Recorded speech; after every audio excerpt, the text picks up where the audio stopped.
Hello viewers, আসসালামু আলাইকুম। সবাই কেমন আছেন? আজকে আমাদের হাতে যে ফোনটা দেখতে পারতেছেন বা যে ডিসপ্লেটা দেখতে পারতেছেন এটা হচ্ছে আইফোন 13 প্রো ম্যাক্স। তো প্রতিনিয়ত আমরা এটাতে জিএক্স এর ডিসপ্লে লাগাই, তবে এটাতে আজকে জিএক্স এর ডিসপ্লে লাগাবো না। এটাতে হচ্ছে আরেকটা আইফোন 13 প্রো ম্যাক্সের ক্লাউডের অরিজিনাল ডিসপ্লে লাগাবো।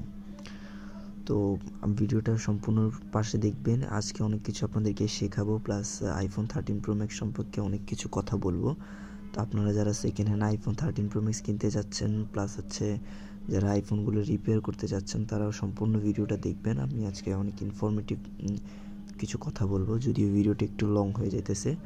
তো সবাই ভিডিওটা আশা করি মনোযোগ সহকারে দেখবেন। তো আমরা শুরুতে যে কাজটা করলাম সেটা হচ্ছে আরেকটা ফোন থেকে ডিসপ্লেটা খুলে ডিসপ্লেটা বসাচ্ছি, ডিসপ্লেটা সেট আপ করতেছি। আর এখন বর্তমানে যেই একটা নতুন iOS 18 আপডেটটা আসছে, এটাতে খুব সুন্দর একটা ফিচার আসছে। সেটা হচ্ছে যে ক্যালিব্রেশন করা বা পার্টস রিপেয়ার করার একটা অপশন দিছে।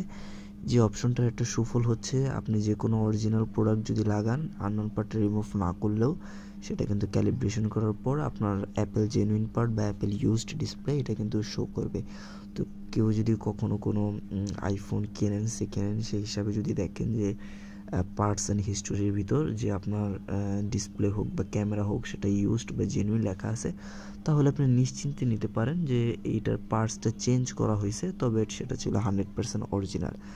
তো এটা একটা খুব ভালো একটা উদ্যোগ হয়েছে। প্লাস হচ্ছে যে এখন কিন্তু 18 আপডেটের পর ট্রুটোন যেটা আছে সেটা কিন্তু আগে আমাদের ক্যালিব্রেশন করা লাগতো, সেটা এখন ক্যালিব্রেশন করা লাগে না, সেটা অটোমেটিক চলে আসে। হ্যাঁ, তো এখন যেটা দেখতে পারতেছেন আমাদের কিন্তু ডিসপ্লেটা রিক্যালিব্রেশন করা হয়ে গেছে, এটা কনফিগার হচ্ছে।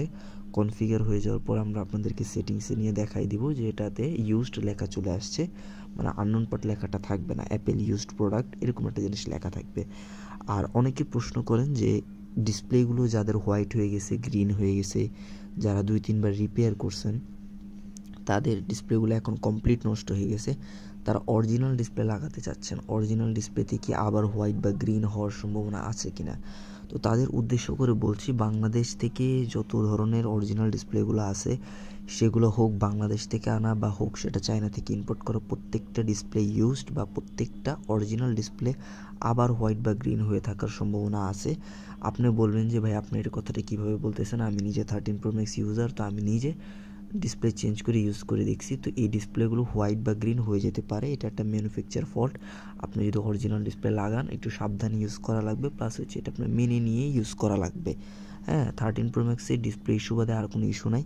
তো যারা সেকেন্ড হ্যান্ড ফোন কিনতে যাচ্ছেন, তারা অবশ্যই একটু সাবধানে ফোন কিনবেন যে ডিসপ্লেটা রিপেয়ার করা কিনা বা ডিসপ্লেটা কোনো কিছু চেঞ্জ হয়েছে কিনা, এই বিষয়টা সম্পূর্ণ ধারণা রেখে পরে চালাবেন। প্লাস যদি ডিসপ্লেটা আপনার অরিজিনাল হয়ে থাকে, তাহলে কিন্তু রিস্ক একটা থেকেই যায়, এটা যে কোনো মুহূর্তে হোয়াইট বা গ্রিন হয়ে যেতে পারে। আর ডিসপ্লে যদি অরিজিনালটা লাগান, সেটাও কিন্তু হোয়াইট বা গ্রিন হওয়ার সম্ভাবনা